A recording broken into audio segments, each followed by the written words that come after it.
So, after having a few cans of Focus Fuel the other night, I had an idea for a new video series on the channel.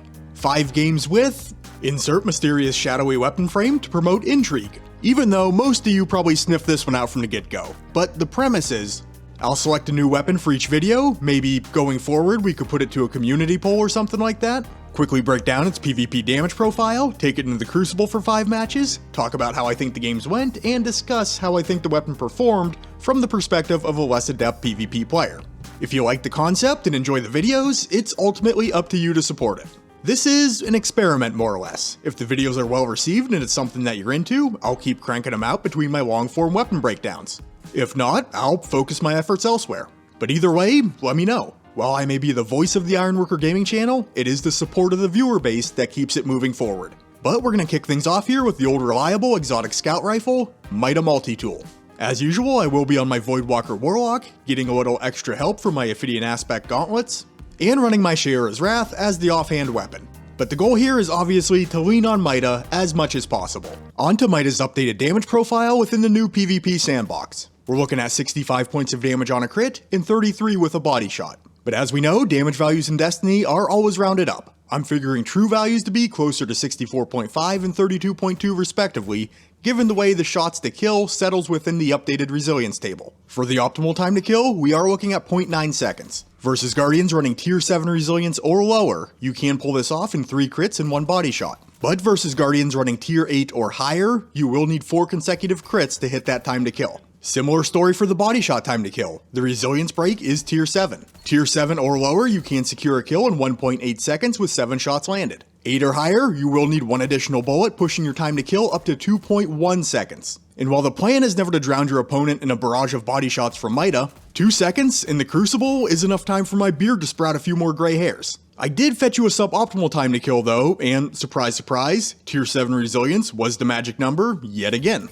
2 crits and 3 body shots can down an enemy player in as little as 1.2 seconds, but if we are talking tier 8 resilience or higher, you're gonna have to flip it and go 3 and 2 to match that time to kill. So good information to have even if you're just playing against someone using Mida, or any lightweight scout rifle for that matter. Getting yourself up above that tier 7 mark does make their life a lot more difficult. For Mida's optimal range though, you can land shots for full damage from up to 73 meters away. Taking a step back to 74, damage fall off begins to occur. And last thing to test here, the base reload speed for Mida is a pretty quick 1.57 seconds. For the 5 matches, I just decided to go with Control. I've all but ignored Destiny 2's PvP for quite some time now. I used to love it, but that spark has definitely faded over the last few years. Control just feels like a good natural stepping stone to start to get back up on that horse. How did I fare in these matches with Mida in my hands? Unfortunately, there were less ups than downs.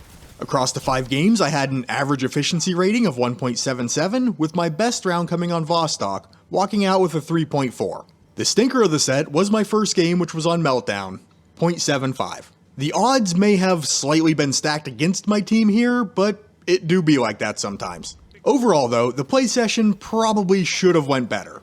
Aside from Vostok and Meltdown, I played on Altar of Flame, Cathedral of Dusk, and Eternity. All maps that can favor longer range engagements, but still, I did feel pretty inept while using Mida. Now it has been a while since I last picked it up. Years maybe at this point, I can't honestly remember. And maybe it is expecting a little too much to blow the dust off a weapon and hope to immediately perform with it.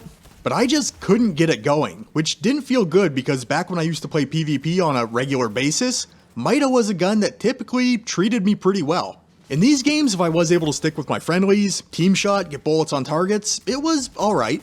Out on an island though, and heads up against a single enemy, I had very little confidence that I was going to be able to win out in that duel.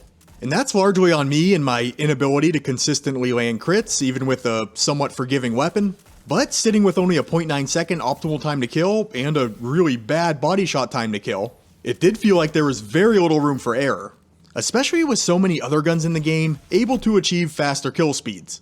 Now, maybe I was in my own head to a certain extent, anticipating to be outgunned before the fight even started, but at the same time, it is tough to win a gunfight without a certain degree of confidence. So in my opinion, given the current sandbox, it definitely feels like Mida needs a competent hand to guide it if the weapon is to find success.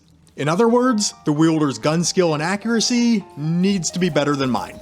But that's all I got for you in this one. I do plan to make a few more of these videos to kind of get a feel for the overall reception. with Wednesdays hopefully being the set-in-stone release day. Feel free to subscribe to the channel if you would like to catch future uploads. Don't forget to leave the video a like on your way out if you did enjoy it, and I'll catch you on the next one.